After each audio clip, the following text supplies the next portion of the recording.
Hello, नमस्ते, Radhe Radhe friends.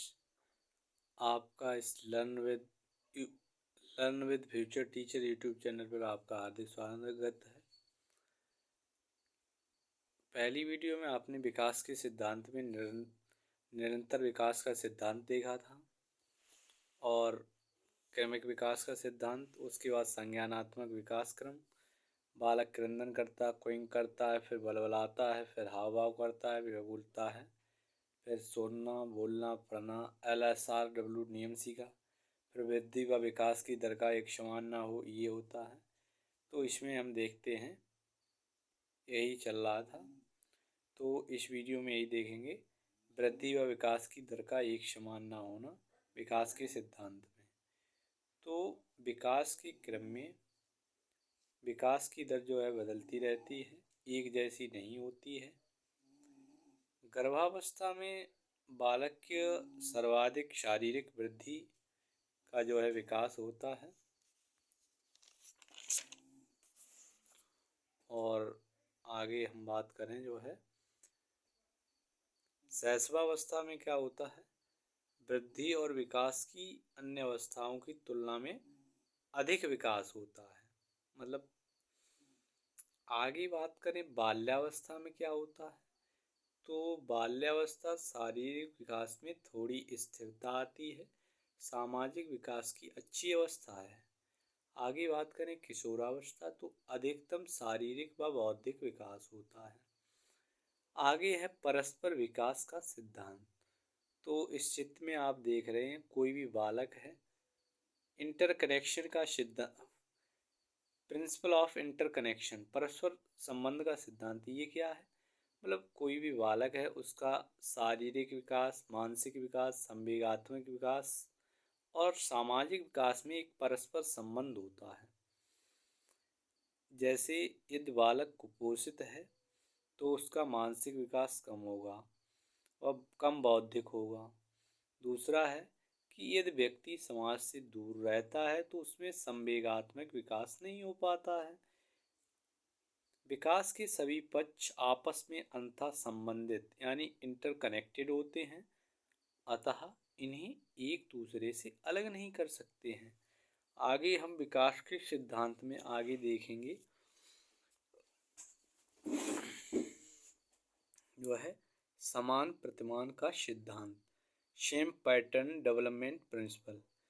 मानव का विकास का पैटर्न मानव के अनुरूप होता है, अन्य पशुओं के अनुरूप नहीं।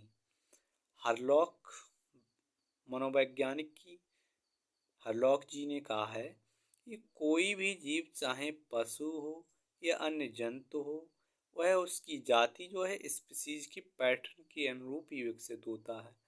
जैसे उदाहरण है कि कोई भी बच्चा है, चाहे अमेरिका में जन्मा हो, भारत में जन्मा हो, अफ्रीका में जन्मा हो, इवन विश्व के किसी भी क्षेत्र में जन्मा हो, तो सभी बच्चे जो है बालक प्रारंभ में रोते हैं, फिर घुटनों के बल चलेंगे।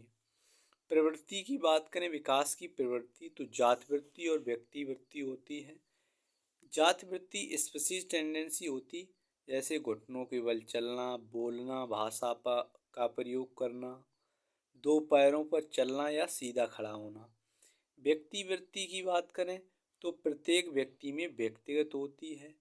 जैसे व्यक्तिवृत्ति में किसी को तैरने या किसी को साइकिल चलाने में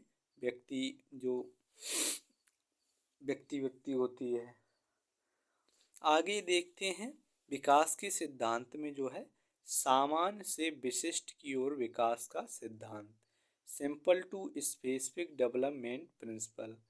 मानव पहले सामान्य क्रियाएं करना सीखता है, इसके बाद इस क्रिया में वह विशिष्ट होता है।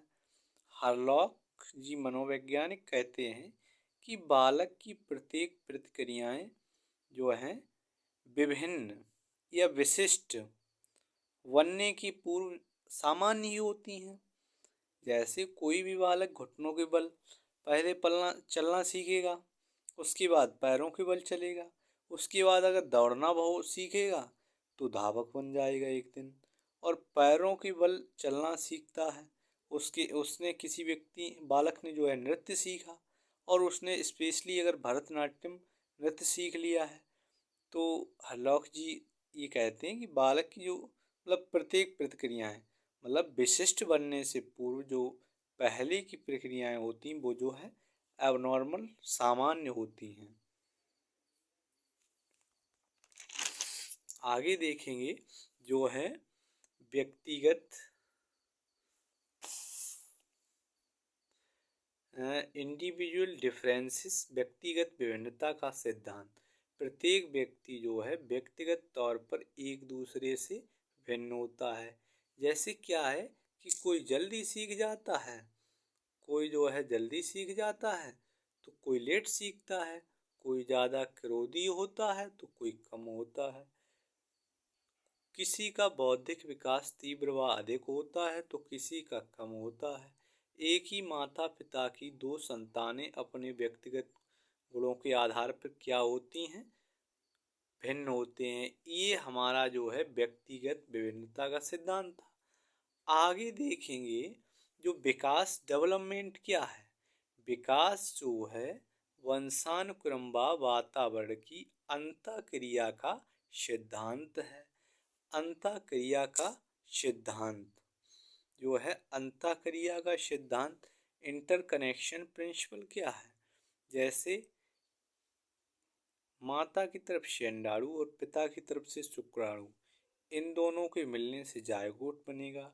जायगोट से भ्रूण बनता है, भ्रूण से इंसान रूपी बालक का निर्माण होता है वातावरण में। विकास जो है वंशानुक्रम व वातावरण की अंतःक्रिया इंटरकनेक्शन या जो है गुणनफल का परिणाम है, ना कि योगफल का। तो ये कथन किसका है, वुडवर्थ का कथन है।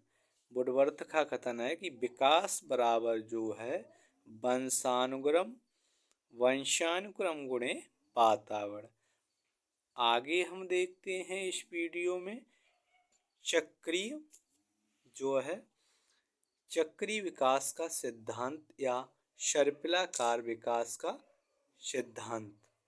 और इसमें देखेंगे हमारे मनोवैज्ञानिक आगे आते हैं फील्डमैन। तो उन्होंने बताया है कि विकास एक से अधिक अवस्थाओं से होकर गुजरता है जिनकी अपनी अपनी विशेषताएं होती हैं। जैसे इस चित्र में आप देख रहे हैं, पहली जो है प्रारंभिक अवस्था इनिशियल फेज होती है, फिर वृद्धि प्रावस्था, फिर स्टेशनरी फेज, फिर एक डेक्लाइन प्रावस्था होती है।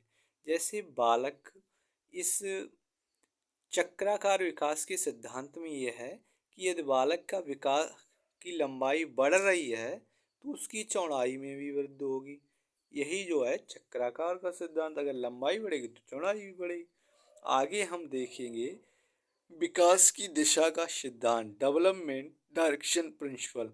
कुप्पू स्वामी मनोवैज्ञानिक जी कहते हैं कि विकास की दिशा जो है निश्चित होती है। एक सिफेलोकोडल होती है, एक प्रोक्सिमोडिस्टल होती है। सिफेलोकोडल यानी सिर से पैर की दिशा में विकास, हील टू टेल की तरफ विकास होता है। प्रोक्सिमोडिस्टल में शरीर के मध्य से बाहरी दिशा या बाहर की दिशा में विकास होता है, मिड टू इड्ज या आउटर पार्ट। सिफेलोकोडल की अगर हम बात करें तो इसमें क्या होता है, सर्वप्रथम माता की और पिता की तरफ से स्पर्म और जायगोट हो, स्पर्म और ओवम से क्या होगा, जायगोट निर्माण होगा, जायगोट से भ्रूण, भ्रूण से फीटस, फीटस से शिशु निर्माण होगा।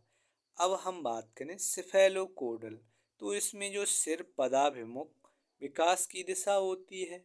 सर्वप्रथम सिर व कशेरुक दंड का विकास होता है, फिर कमर, पैर व अंत में जो है अंगुलियों का विकास होता है, का निर्माण होता है।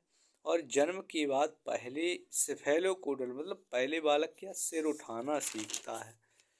3 माह का जो है बालक आँखों को गतिशील वस्तुओं पर केंद्रित करता है। 4 से 5 माह का बालक सहारा देने पर बैठ जाता है। 6 से 7 माह का बालक बिना सहारे के बैठ पाता है। और जो है 6 से 7 माह का बालक बिना सहारे के बैठ पाता है। 8 से 9 माह का बालक सहारे के साथ खड़ा रह पाता है। 10 से 11 माह का बालक बिना सहारे के रह पाता है, सहारे से चल पाता है। 12 माह में जो है बालक चलना प्रारंभ करता है। शिर पदाभिमुख विकास क्रम। शिर से क्या होता है, कशेरुक दंड की तरफ का ऐसा निर्माण होता है जैसे आप चित्र में देख रहे हैं, आपने अभी देखा।